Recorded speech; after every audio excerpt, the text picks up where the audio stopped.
ہر پیر سے جمعے اپنا پسندیدہ شو نیوز وائز یوٹیوب پر دیکھنے کے لیے ڈان نیوز کے آفیشیل چینل پر آئیں اور سبسکرائب کرنا مت بھولیں، بیل آئیکن کو پریس کریں۔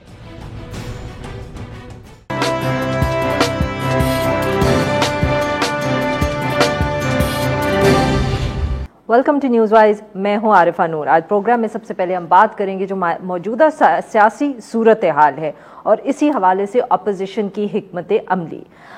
کل حکومت کی طرف سے ایک دفعہ پھر جو انتخابی اصلاحات ہیں ان کی منظوری کے لیے جوائنٹ سیشن جو ہے وہ کال کر لیا گیا ہے۔ گزشتہ چند 10 روز کے دوران یہ دوسری ایسی مرتبہ ہے کہ مشترکہ جو پارلیمنٹری اجلاس ہے وہ بلایا گیا ہے۔ اس سے قبل پچھلے ہفتے بھی یہ اجلاس بلایا گیا تھا، مگر اس کے بعد حکومت نے اس کو مؤخر کر دیا کیونکہ اتحادیوں نے اپنے تحفظات کا اظہار کیا تھا۔ اسی آخری وقت پہ حکومت نے اپنا فیصلہ تبدیل کر لیا۔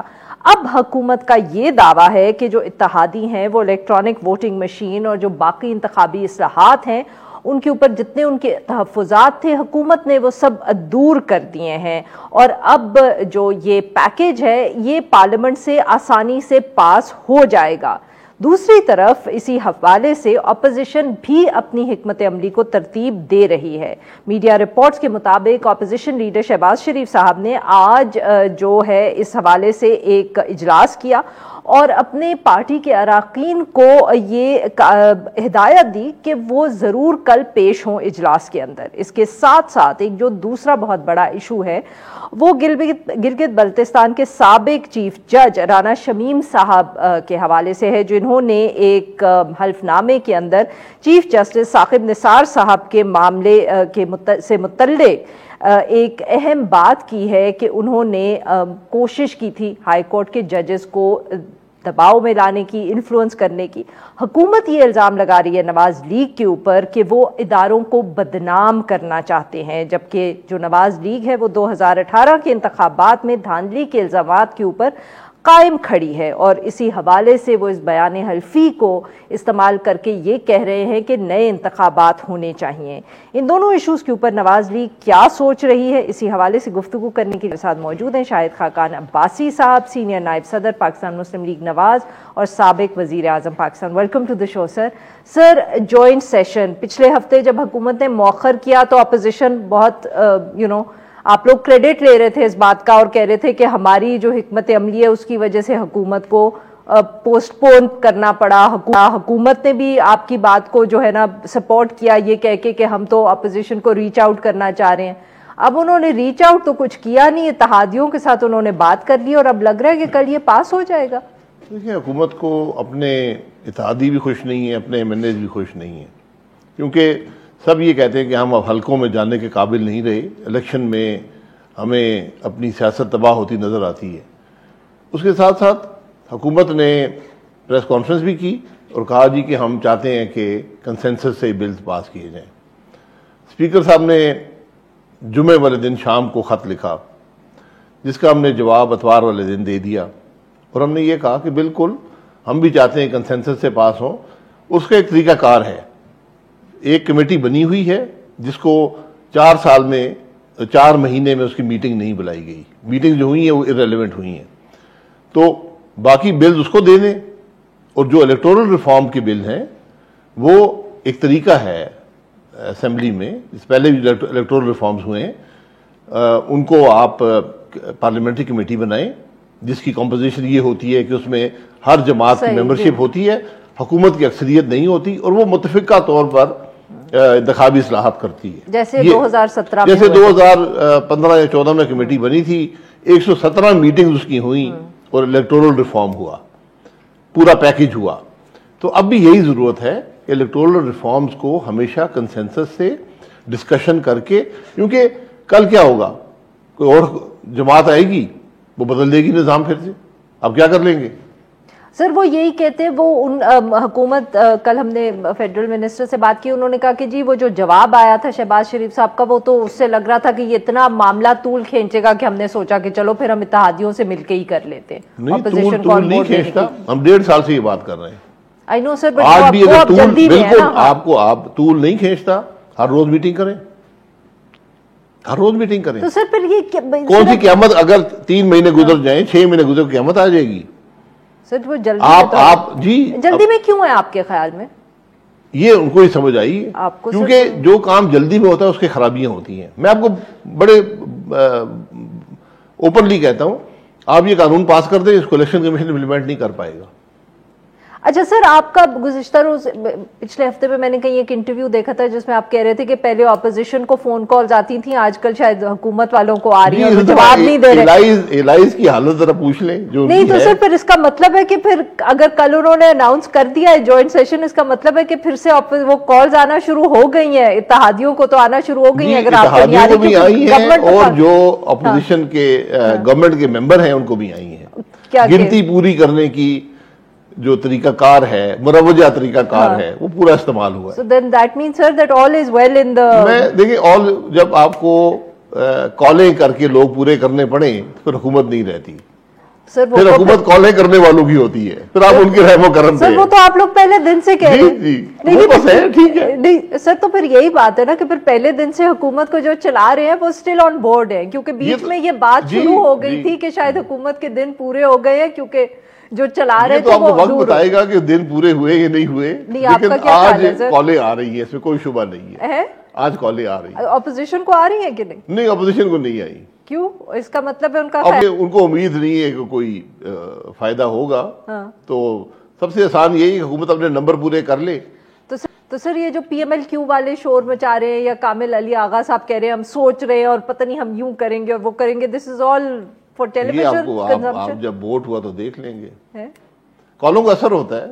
نہیں وہ تو میں کہہ رہی ہوں سر، پھر وہ ایسی اسٹیٹمنٹس کیوں دے رہے ہیں؟ بے اثر نہیں ہے، ان کا اثر ہے.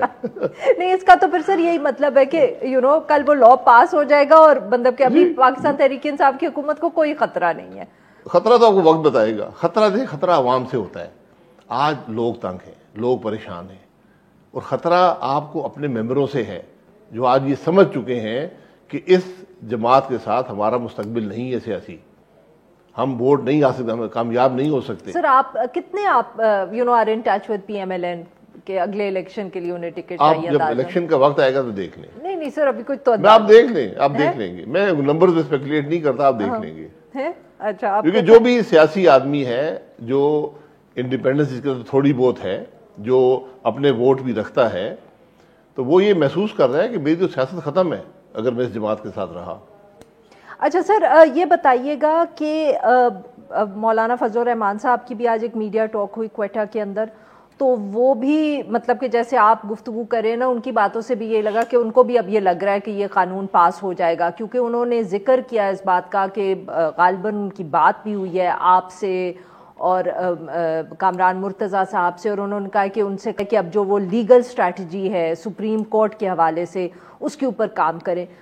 سو سر کیا اپوزیشن پی ڈی ایم کا اس پہ اتفاق ہے کہ اب آپ لوگ پارلیمنٹ میں تو کچھ کر نہیں پائیں گے تو اس لیے اب کورٹس کو اپروچ کرنا ضروری ہے؟ نا یو ڈوئنگ اٹ؟ دیکھیں پارلیمنٹ ہماری عددی برتری نہیں ہے، یہ بڑی واضح بات ہے. یہ تو حکومت کی ناکامی تھی کہ وہ لوگ اپنے پورے نہیں کر سکے، اتحادیوں نے ساتھ نہیں. سر اب مطلب کہ ہفتے کے بعد انہوں نے کر ہی لیے نا، ناکامی کہاں سے؟ نہیں یہ اس وقت ناکامی تھی نا، اور بہتر ہوتا کہ کنسنسس سے سارا معاملہ ہو جاتا، ملک کے لیے بہتر ہوتا اور نظام کے لیے بہتر ہوتا، ورنہ کل ہی بدلا جائے گا. میں آپ کو حقیقت بتا رہا ہوں، جو آپ غلط قانون بنائیں گے وہ کل بدل دیے جائیں گے. سر بٹ دیکھیں نا کورٹ کے اندر آپ اس کو کیسے چیلنج کر سکتے ہیں؟ کورٹ میں چیلنج ہو سکتا ہے کیونکہ اس میں اتنی خرابیاں ہیں. دیکھیں آپ الیکشن کا نظام بنا رہے ہیں، الیکشن کمیشن ایک آئینی ادارہ ہے. آئین کہتا ہے کہ الیکشن کو فیئر، ٹرانسپیرنٹ اور جسٹ کرانا، میں الفاظ بھول گیا ہوں، یہ الیکشن کمیشن کی ذمہ داری ہے. سر تو پھر 2018 دا بھی تو الیکشن اسی الیکشن کمیشن نہیں میں اس پہ آتا ہوں نا. اگر آپ آج ایسا نظام بناتے ہیں ایک قانون پاس کر کے، الیکشن کمیشن تو کہہ چکے یار 37 خرابیاں تو ہم آج آپ کو بتا رہے ہیں اس نظام میں، یہ ایکسیپٹیبل نہیں ہے، یہ ناکام ہے.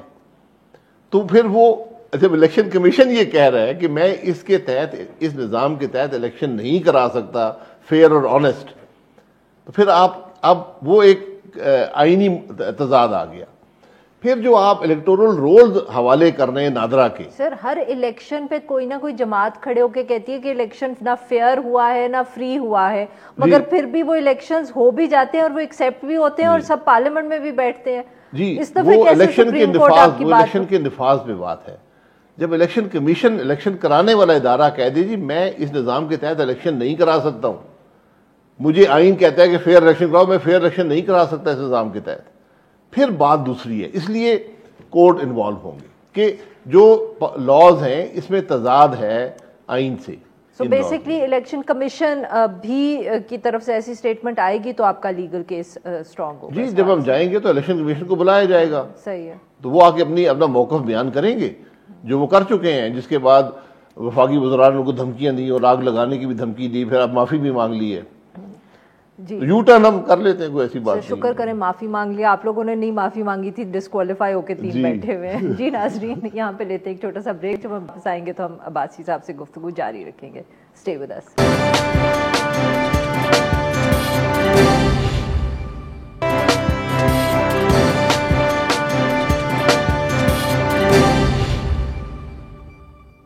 ویلکم بیک ناظرین. ہم گفتگو کریں شاہد خاقان عباسی صاحب سے, اور ان سے بات کریں جو اس وقت ساری سیاسی صورتحال ہے. جی عباسی صاحب, سٹوری چھپی, ہائی کورٹ نے نوٹس بھی لے لیا اور حکومت الزام آپ پہ لگا رہی ہے. حکومت کہتی ہے کہ جب بھی مطلب کہ شریف خاندان میں سے کسی کی ہیئرنگ ہونی ہوتی ہے, کوئی ڈیٹ تاریخ قریب آ رہی ہوتی ہے, تو اسی طرح کی کوئی سنسنی خیز سٹوری سامنے آ جاتی ہے. دیکھیں وہ اپیل کو لگے ہوئے 3 سال ہو گئے, 3 سال ہو گئے جو ہائی کورٹ میں اپیل لگی تھی. نہیں تو سر وہ قصہ بھی تو جو 3 سال پرانا ہی ہے, جس کے اوپر انہوں نے آج بیان حلفی دے دیا. یہ تو ذرا تھوڑا سا سسپیشس تو لگتا ہے نا سر. سسپیشس دیکھیں اس کے پھر فیکٹس کو ایگزامن کر لیں. اگر کوئی عام آدمی تو نہیں بات کر رہا نا, ایک گلگت بلتستان کا چیف جسٹس ہے اور وہ فرسٹ ہینڈ انفارمیشن, وہ سنی سنائی بات نہیں کر رہا. وہ کہتا ہے کہ میں نے یہ چیز دیکھی ہے کہ پاکستان کے چیف جسٹس اس وقت کا مداخلت کر رہا ہے بیل اپلیکیشن میں جو اسلام آباد ہائی کورٹ میں لگی ہے, اور وہ الیکشن میں مداخلت کر رہا ہے. وہ کہہ رہا ہے کہ الیکشن بڑی بدتنی کس طرح جوڑ لیتے ہیں. جی میں جو آپ بات پڑھ لیں اس میں لکھا ہوا ہے, وہ کہتا ہے کہ ان کو الیکشن سے پہلے بیل نہیں دینی. سر آج یہ الیکشن میں مداخلت ہے. سر آج کورٹ کے اندر جج صاحب کہہ رہے تھے کہ 6 کو سزا ہوئی, 25 کو الیکشن تھا. ان کے تو لائرز نے جب اپیل دائر کی تو انہوں نے تو ارلی ہیئرنگ کا کہا ہی نہیں, تو اتنی جلدی تو ویسے ہی ہیئرنگ نہیں ہو سکتی بیل کی, آج تک کبھی نہیں ہوا انہوں نے کہا. تو وہ کہہ رہے ہیں کہ یہ تو ویسے ہی سرکمسٹانشلی اگر آپ دیکھیں. 16 کو بیل لگ گئی تھی, وہ ایک دن میں بھی لگ سکتی تھی, بیل اپلیکیشن ہے نا. وہ کہہ رہے ہیں سر, اور اس کے اوپر جو جب فائنلی بیل دی گئی سپٹمبر میں, وہ کامنٹس بھی پڑھ لیں. وہ لکھا ہے کہ انہوں نے کہا کہ پرائما فیشائی اس کو آپ دیکھیں, اس کو ایگزامن کریں, تو اس کے اندر اتنی خرابیاں ہیں, اتنی گلیئرنگ غلطیاں ہیں کہ یہ کیس بنتا ہی نہیں ہے. تو سر آپ بیسکلی پھر یہ کہہ رہے ہیں کہ اس وقت کے ججز جو تھے یا چیف جسٹس جو تھے وہ مطلب کہ they were trying to make sure کہ پاکستان مسلم لیگ نواز الیکشن نہ جیتے. نہیں میں کچھ نہیں کہہ رہا ہوں, میں تو چیف جسٹس گلگت پھر مداخلت کون کر رہا تھا اس وقت کے چیف جسٹس گلگت بلتستان کی زبانی جو انہوں نے ایک سوون ایفیڈیوٹ دیا ہے, قسم اٹھا کر دیا, سب اٹھا کر دیا. سر الیکشن کی مداخلت کے اندر بات تو آپ لوگ کر رہے ہیں نا, جو خواجہ آصف صاحب, آپ نے پریس کانفرنس کی, خواجہ صاحب نے پارلیمنٹ میں بھی کہا, انہوں نے کہا جی الیکشنز جی بالکل. نہیں تو پھر کون کر رہا ہے مداخلت؟ بھئی آپ سامنے آ گیا نا کہ چیف جسٹس پاکستان کہہ رہے ہیں ان کو مت بیل دینا الیکشن سے پہلے. نہیں تو مطلب کہ چیف جسٹس پاکستان کیا چاہتے تھے کہ آپ لوگ الیکشن ہار جائے؟ مجھے کیا پتا کیا چاہتے ہیں, شاید وہ ہمیں محفوظ رکھنا چاہتے ہوں کہ یا جیل میں ہی رہیں, یہ باہر نہ آ سکیں. میں نہیں کہہ رہا ہوں, وہ چیف جسٹس جی بھی کہہ رہے ہیں میرے سامنے. انہوں نے اسلام آباد ہائی کورٹ کے ایک جج صاحب کو جو ابھی بھی سرونگ جج ہیں, بٹ وہ اس وقت چھٹی پہ تھے سر, وہ پاکستان میں ہی نہیں تھے, یہ بھی آج کورٹ کے اندر بات ہوئی ہے. جی یہ بھی دیکھ لیں, اس کے بھی حقیقت کچھ فرق آپ کو معلوم ہو شاید. میں اس لیے کہہ رہا ہوں نا کہ اب مسئلہ کنٹیمپٹ کا نہیں ہے, ہم ہر چیز کو کنٹیمپٹ, یہ کورٹس کا معاملہ ہے, میں اب مجھ پہ کنٹیمپٹ لگا دیں گے. بات یہ ہے کہ کنٹیمپٹ اپنی جگہ پر ہے, آپ اس کو کریں, لیکن ایک بہت بڑی حقیقت سامنے آئی ہے. اس حقیقت کو کون دیکھے گا؟ نہیں بٹ وہ حقیقت ہی سر سمجھنے کی کوشش کرے نا کہ اب الزام یہ ہے کہ وہ آپ لوگوں نواز شریف صاحب اور مریم نواز صاحبہ کو جیل میں رکھنا چاہتے تھے. الزام یہ ہے کہ وہ جیل میں رکھنا چاہتے تھے کیونکہ الیکشنز آپ لوگ ہار جائیں. اب مطلب کہ ثاقب نثار صاحب کا یہ گرینڈ پلان تھا کہ آپ لوگ الیکشن نہ جیتے, ان کو کیا ملنا تھا اگر آپ الیکشن ہار جاتے تو؟ کس کو؟ ثاقب نثار صاحب کو. یہ تو آپ کو وقت بتائے گا نا. میں اس لیے کہہ رہا ہوں, you think it's a one man conspiracy؟ جی میں ون مین ہوں یا ٹو مین ہوں, ہمیں تو ون مین کا نام آیا ہے نا, ایک آدمی کا, اور عام آدمی نہیں ہے, چیف جسٹس پاکستان ہے. وہ کہہ رہے ہیں ٹیلی فون پر کہہ رہے ہیں, ایک اور جج کو, پہلے رجسٹرار کو کہا پھر جج کو کہا کہ ان کو باہر نہیں نکلنے دینا الیکشن سے پہلے.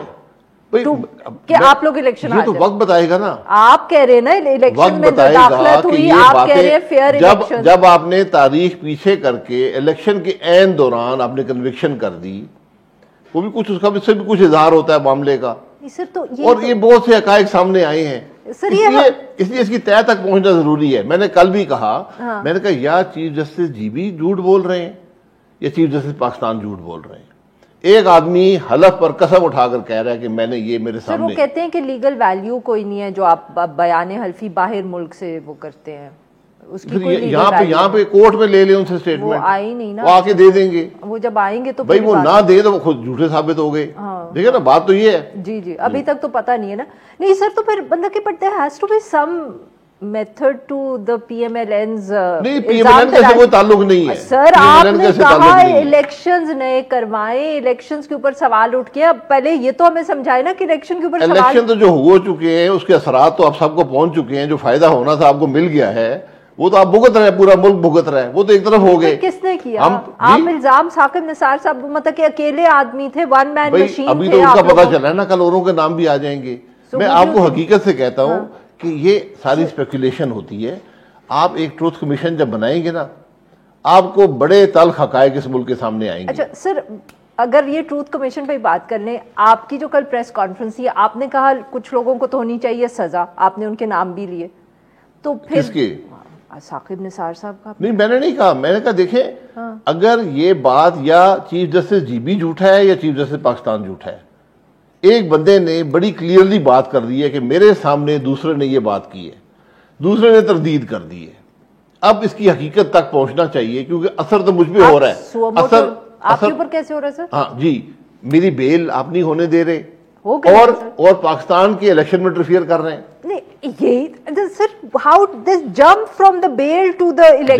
جب آپ ایک پارٹی کے سب سے بڑے لیڈر کو باہر رکھیں گے, اس کو جیل میں رکھیں گے, الیکشن میں حصہ نہیں دیں گے, اس کا کیا مطلب ہے؟ اور یہ ثاقب نثار صاحب نے اکیلے کر لیا سب کچھ. بھائی یہ جی بی اب دیکھیں, یا تو اب you know the point is کہ یا تو آپ کہہ رہے ہیں کہ جوڈیشری اس میں ملوث تھی, یا آپ کہہ رہے ہیں کہ ثاقب نثار صاحب کے ساتھ کوئی اور ملوث تھا. میں کچھ نہیں کہتا ہوں, یہ ایفیڈیوٹ کہہ رہا ہے. ایک چیف جسٹس نے سر وہ کیا کہتے ہیں, پٹیشن لے کے سپریم کورٹ کیوں نہیں چلے جاتے اس معاملے میں؟ کون سی پٹیشن؟ وہی کہ وہ سو موٹو لے لے اس کا اور وہ جوڈیشل کمیشن بنا لے. وہ تو ہمارے پاس رائٹ موجود ہے نا. میں افیکٹ ہوا ہوں, پاکستان کے لوگ افیکٹ ہوئے, وہ جا سکتے ہیں, کوئی آدمی بھی جا سکتا ہے. چلے جائیں, وہ پٹیشن سن لیں گے, وہ اس کا وقت موجود ہے, جب بھی کوئی جانا چاہے چلا جائے گا. لیکن آج جو بات سامنے آئی ہے, اور میری رائے یہ ہے اس کے بارے میں کہ ہماری جو سپیریئر جوڈیشری ہے, اس کے پاس سو موٹو اختیارات ہیں اور وہ انہوں نے ایکسرسائز کیے ہیں. انہوں نے. So you still trust the judiciary? G sir, after this میرے پاس چوائس ہے. that's not my question. آپ مطلب کہ ایک طرف سر یہ سٹوری جو ہے, میرے پاس چوائس نہیں ہے. میں آئین کے مطابق مجھے جو جج لگا ہے اس کو ٹرسٹ کرنا پڑے گا, اس جوڈیشری کو ٹرسٹ کرنا پڑے گا. حقائق جو ہیں اس کے برعکس ہیں. یہاں پر ذوالفقار علی بھٹو کو پھانسی لگ گئی, اور جنہوں نے ووٹ کیا تھا, میرے خیال 5 جج تھے, 5 کے 5 نے مرنے سے پہلے لکھ کر دیا, خود اپنے منہ سے بولے کہ ہم نے دباؤ کے تحت فیصلہ کیا تھا. اب ذوالفقار علی بھٹو واپس آ سکتا ہے. اچھا سر, تو یہ میں اس لیے سر, تو پھر اگر اتنی لمبی تاریخ ہے اور اتنا لیک آف ٹرسٹ ہے, تو پھر آپ لوگوں اپنے مینیفیسٹو میں ہی کچھ ڈال لیں کہ آپ اس کو فکس کیسے کریں گے جب آپ اگلی دفعہ پاور میں آئیں گے. یہی بات تو پی ڈی ایم کہہ رہی ہے کہ ملک کا نظام آئین کے مطابق کریں, سر ادارے آئینی حدود میں رہیں. آپ So when you come to power next time, will you fix the judiciary? نہیں, فکس کی بات نہیں ہے. فکس جوڈیشری نے اپنے آپ کو خود کرنا ہے. ان کو اس بات کا احساس ہونا چاہیے. اسی لیے یہ کیس بڑا اہم ہے اچھا کہ آج امتحان جوڈیشری کا ہے. اگر وہ یہ سمجھتے ہیں کہ یہ مداخلت ہوئی ہے, چیف جسٹس نے غلط کام کیا ہے, ان کو خود کارروائی کرنی چاہیے. اور اگر انہوں نے نہ کی تو ورنہ یہ وقت آئے گا, آج شاید نہ آئے, کل آئے, پرسوں آئے, جو بنگلہ دیش میں ہوا. چیف جسٹس کو 11 سال کی سزا دی گئی ہے اور وہ بالکل اسی معاملے میں دی گئی ہے, انٹرفیئر کرنے میں. آج جب ایک آئینی ادارہ دوسرے کے معاملات میں انٹرفیئر کرے گا پھر بات خراب گڑبڑ ہو جاتی. بہت بہت شکریہ واجد صاحب, آپ نے ہم سے بات کی. ناظرین یہاں پہ لیتے ایک بریک, اور جب ہم بریک سے واپس آئیں گے تو ہم جو اسلام آباد ہائی کورٹ میں پروسیڈنگز ہوئی ہیں اسی حوالے سے ان پہ بات کریں گے. اسٹے ود اس.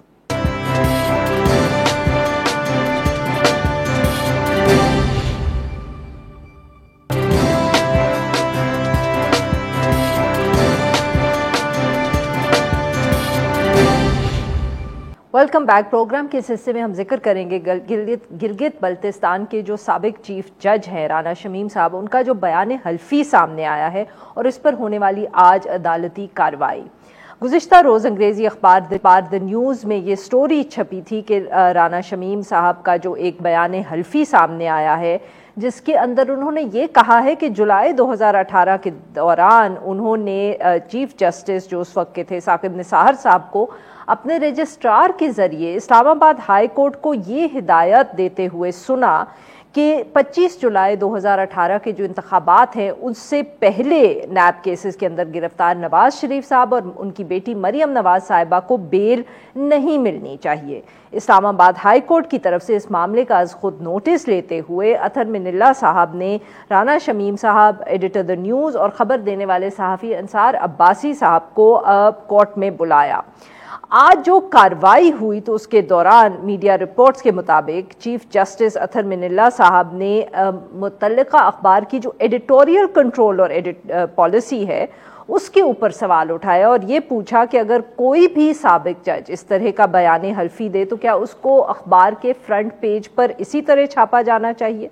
عدالت نے رانا شمیم صاحب اور باقی جو فریقین تھے ان کو توہین عدالت کا نوٹس بھی ایشو کر دیا اور ان کو کہا کہ وہ 10 روز کے اندر اندر اپنا جواب داخل کروا دے. اسی حوالے سے گفتگو کرنے کے لیے ہمارے ساتھ موجود ہیں ملک اسد صاحب, ہیں ڈان اخبار اسلام آباد. ویلکم ٹو دی شو سر. جی سر, کیا ہوا آج کورٹ کے اندر؟ سنا ہے کافی جس کو کہتے ہیں کہ غصے والے موڈ میں تھے چیف جج صاحب, چیف جسٹس اطہر من اللہ صاحب. جی آج جب ان کی گزشتہ روز انہوں نے نوٹسز کیے تھے تو جو جنگ گروپ کے ایڈیٹر ان چیف ہیں میر شکیل الرحمان صاحب وہ بھی موجود تھے, انصار عباسی صاحب بھی تھے, ایڈیٹر بھی تھے دی نیوز کے عامر غوری صاحب, اس کے علاوہ اٹارنی جنرل بھی موجود تھے اور ایڈوکیٹ جنرل بھی تھے. ان کے ساتھ جو انصار عباسی صاحب جو ہیں ان کے ساتھ جو صحافتی تنظیمیں تھیں ان کے لیڈرز بھی تھے کچھ. لیکن جو چیف جسٹس ہیں انہوں نے بیسکلی انصار عباسی صاحب نے بھی اپنی کچھ بات کہنے کی کوشش کی اور کچھ چیزیں انہوں نے کنوے کرنے کی کوشش کی, لیکن جو انصار عباسی صاحب کا جو سٹانس تھا اور جو چیف جسٹس صاحب کا جو سٹانس تھا وہ بالکل مختلف باتیں کر رہے تھے. انصار عباسی صاحب جو ہیں وہ انہوں نے جو پروفیشنل ایک رپورٹر کے جو صحافتی تقاضے ہیں ان کے بارے میں بتایا کہ ان کو ایک ڈاکومنٹ ملا, انہوں نے اس کو ویریفائی کیا, کنفرم کیا, جو ریلیونٹ لوگ تھے ان کے ساتھ انہوں نے ان کا سٹانس لیا اور انہوں نے سٹوری دے دی.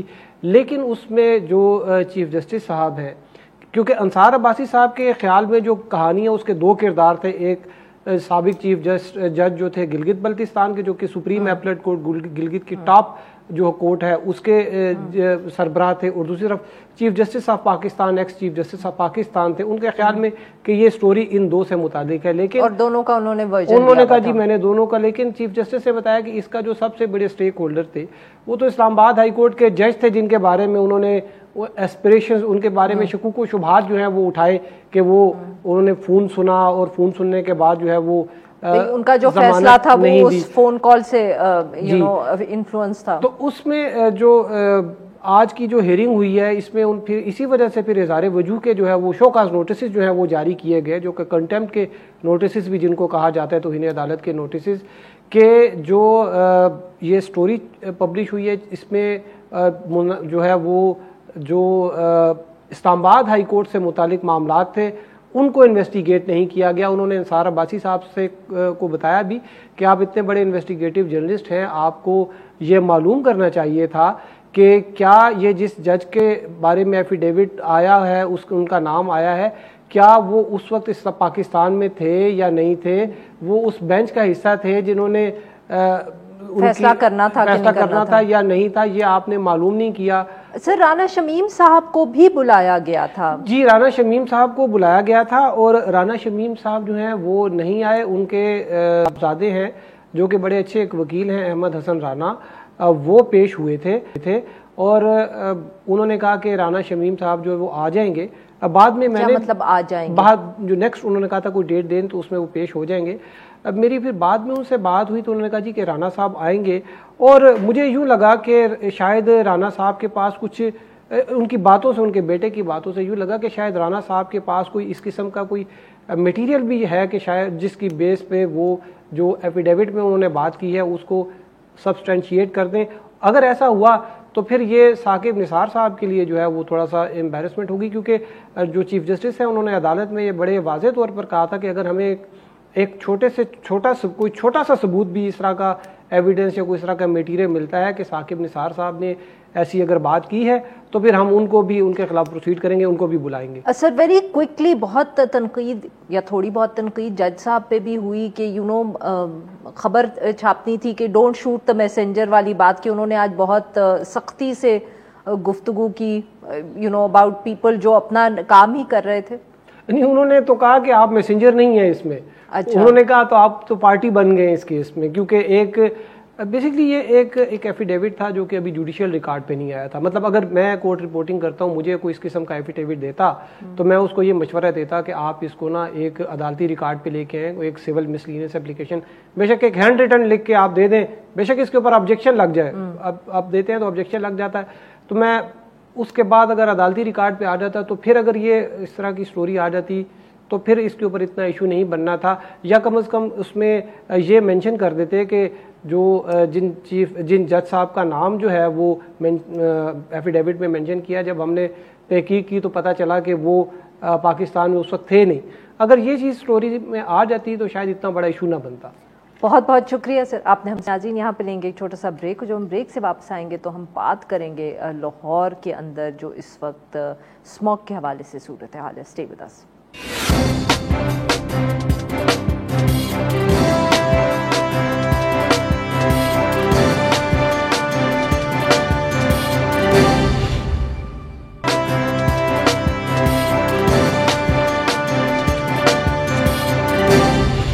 Welcome back. پروگرام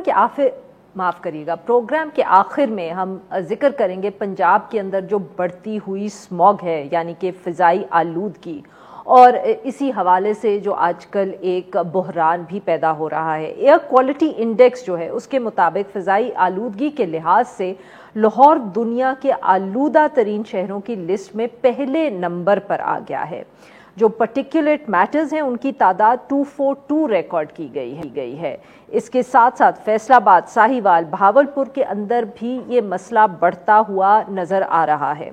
پنجاب حکومت جو ہے وہ اسموگ کو ایک آفت یعنی کہ کلیمٹی قرار دے رہی ہے، اور اس کے ساتھ ساتھ اب یہ بھی بات ہو رہی ہے کہ اسکولز کے اوقات تبدیل کیے جائیں یا پھر نئی دہلی کی طرز پر ایک لاک ڈاؤن نافذ کرنے کا بھی سوچا جا رہا ہے۔ اس سارے معاملے پہ گفتگو کرنے کے لیے آج ہمارے ساتھ موجود ہیں عائشہ صاحبہ، ماہر ماحولیات ہیں اور سربراہ ہیں civil society coalition for climate change. Welcome to the show Ayesha صاحبہ۔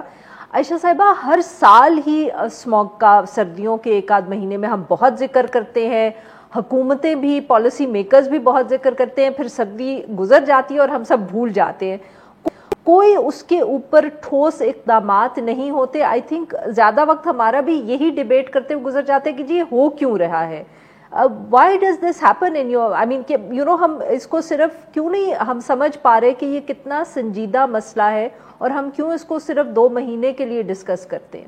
عارفہ، بہت شکریہ کہ آپ نے اپنے شو پہ مجھے وقت دیا. میں ایک چیز کی وضاحت شروع میں کرنا چاہوں گی کہ جب ہم ماحولیاتی تحفظ یا کلائمیٹ چینج کی موسمیاتی تبدیلی کی بات کرتے ہیں تو یہ دو ڈفرینٹ ڈومینز ہیں، جبکہ کلائمیٹ چینج جو ہے یہ انٹرنیشنل ایگریمنٹس کے ذریعے حل ہوگا. جو ماحولیاتی یا انوائرمنٹل پروٹیکشن ہے جس میں ایئر پولوشن جس کا آپ نے ذکر کیا وہ شامل ہے، تو یہ ہم کنٹری لیول پہ ایڈریس کر سکتے ہیں. لیکن اگر ہم اس کو دیکھیں کہ جو پولوشن ہے اس میں جو ایٹماسفیرک گیسز شامل ہیں وہ کنٹریبیوٹ کرتی ہیں گلوبل وارمنگ میں بھی. تو اس طرح یہ ایک بن جاتا ہے، کراس کٹنگ لنک بن جاتا ہے. لیکن جو چیزیں آپ اٹھا رہی ہیں مسئلے، یہ بالکل درست ہیں کہ ہم صرف سردیوں میں اس کا ذکر کرتے ہیں. اس کی وجہ یہ ہے کہ ایئر کوالٹی سارا سال ہماری خراب رہتی ہے، کیونکہ سردیوں میں اسموگ کی وجہ سے ویزیبلٹی اور موبلٹی افیکٹ ہوتی ہے. تو ہم 2-3 مہینے اس پہ بات کرتے ہیں، پھر ہم اس کا ذکر نہیں کرتے.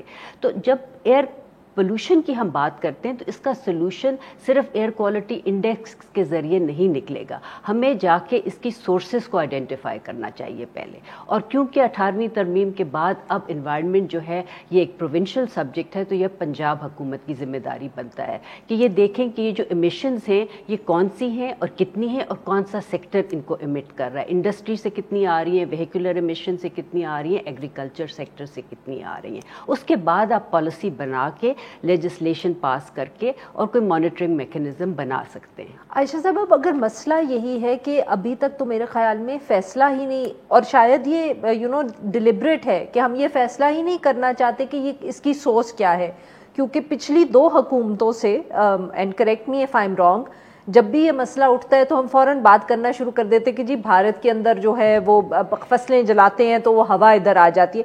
ہم مطلب کہ ہماری 2 ایٹ لیسٹ یہ حکومتیں ایسی ہیں جو مان ہی نہیں رہی کہ ہماری بھی پالیسیز جو ہیں ان کا کتنا بڑا کنٹریبیوشن ہے. جیسے آپ نے ذکر کیا ٹریفک کا، I mean they just don't want to take responsibility because بہت مہنگا پڑے. جو آپ نے ذکر کیا نا ٹرانس باؤنڈری ڈائمینشن ہے، کیونکہ آپ ایئر پولوشن کو ایک اسپیسیفک انڈیویجول یا ریجن لیول پہ نہیں حل کر سکتے، کیونکہ اس کے لیے آپ کو ایک ایئر شیڈ مینجمنٹ کا مقصد ہے کہ آپ ایک ڈیفائنڈ پیرامیٹر کو لیتے ہیں اور اس کے اندر جو درجہ حرارت ہے، جو ہوا میں نمی ہے، جو ڈائریکشن آف ونڈز ہیں، ان کو کیلکولیٹ کرتے ہیں کہ وہ سب یکساں ہوں گی تو ہم اس ریجن کی مینجمنٹ کیسے کریں گے. تو اس کے لیے ایسٹ اور ویسٹ پنجاب کے درمیان جو ٹرانس باؤنڈری ٹاکس بن جاتی ہیں، ایئر مینجمنٹ اور ایئر شیڈ اپروچ کے ذریعے یہ حل ہوگا. ہم ہمیشہ ذکر کر دیتے ہیں ایگریکلچر سیکٹر کا، فصلیں جلانے کا، لیکن جو انڈسٹری اور وہیکولر ایمیشنز ہیں اس پہ ہم بات نہیں کرتے.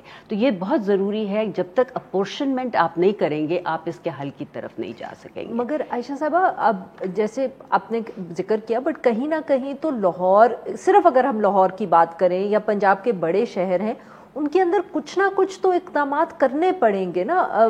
یہ صرف مطلب کہ ہم اس کا تو نہیں انتظار کر سکتے کہ دہلی کے ساتھ بات ہوگی تو فیصلہ ہوگا تو مسئلہ حل ہوگا. کیونکہ جب کووڈ کے دوران لاک ڈاؤنز ہوئے تھے اور سکولز بند ہوئے تھے تو یہ شہری بہت زیادہ کہہ رہے تھے کہ ایئر کوالٹی انڈیکس میں امپروومنٹ آئی ہے. سو ٹریفک سے، گاڑیوں سے بہت فرق پڑتا ہے شہر میں، اور اس کے لیے کیا کیا جا سکتا ہے؟ اس کے لیے پالیسیز بنی ہوئی ہیں، اسموگ ریگولیشن کنٹرول. ہمارے یہاں مسئلہ یہ ہوتا ہے کہ پالیسیز بن جاتی ہیں، ان کا انفورسمنٹ میکینزم ویک. تو جب تک آپ پالیسی بنا کے اس کو امپلیمنٹ، معاف کریے گا آپ کی بات یہاں کاٹ رہی ہوں، is it just about the quality of petrol? کیونکہ ہر دفعہ یہ ہوتا ہے کہ اگر آپ کا اسموگ کنٹرول نہیں ہے، آپ اس کو مانیٹر نہیں کر رہے، آپ وہیکولر ایمیشنز کو مانیٹر نہیں کر رہے، تو آپ یہ جو کہہ رہے ہیں کہ اسکول بند کر دیں، دفاتر بند کر دیں، اس سے تو حل نہیں نکل جاتا. آپ کتنی دیر بند کریں گے؟ آپ کو اس کی ایک کمپریہنسو اسٹریٹجی بنانی ہے کہ ہم سورسز کو آئیڈینٹیفائی کر کے کیا پالیسی، جب تک آپ پالیسی اور اس کے لیے لیجسلیشن نہیں بناتے پھر آپ اس کو انفورس کرنا تو نیکسٹ اسٹیپ آتا ہے. سب سے پہلے تو آپ یہ کریں. ہاں، ویری کوئکلی اگر آپ 1-2 ایگزامپل دے سکیں کہ کس قسم کے اقدامات ایسی پالیسی میں ہوں گے، because you run out of time, but آپ وہیکولر ایمیشنز کے اوپر وہیکولر گاڑیوں کے ٹیسٹ کر سکتے ہیں اور آپ ان کو روک سکتے ہیں جو وہ پاس نہیں کرتے ٹیسٹ، جن کی ایمیشنز جو ہیں وہ آپ کے کوالٹی انڈیکس سے بیونڈ جا رہی ہے. تو آپ کوئی ایک سٹیپ تو ایسا اٹھا لیں. انڈسٹریز کو آپ رسپانسبل ٹھہرا سکتے ہیں اگر آپ کو پتا ہو کہ کون سی انڈسٹریز کتنی پولوشن کر رہی ہیں، اس کی میٹیگیشن آپ ان کے ذمے لگا سکتے ہیں، یا کوئی لیجسلیشن پاس کر سکتے ہیں کہ وہ اس کی رسپانسبلٹی لیں گے، ورنہ ہم ان کو بند کر دیں گے. تو جب تک آپ کوئی ایسے ٹھوس اقدامات نہیں اٹھائیں گے، تو اگر آپ چھوڑ دیں گے لوگوں پہ، تو یہ اس کا مسئلے کا حل نہیں ہوگا. بہت بہت شکریہ عائشہ صاحبہ، آپ نے ہم سے بات کی. ناظرین آج اتنا ہی. We'll be back tomorrow at the same time.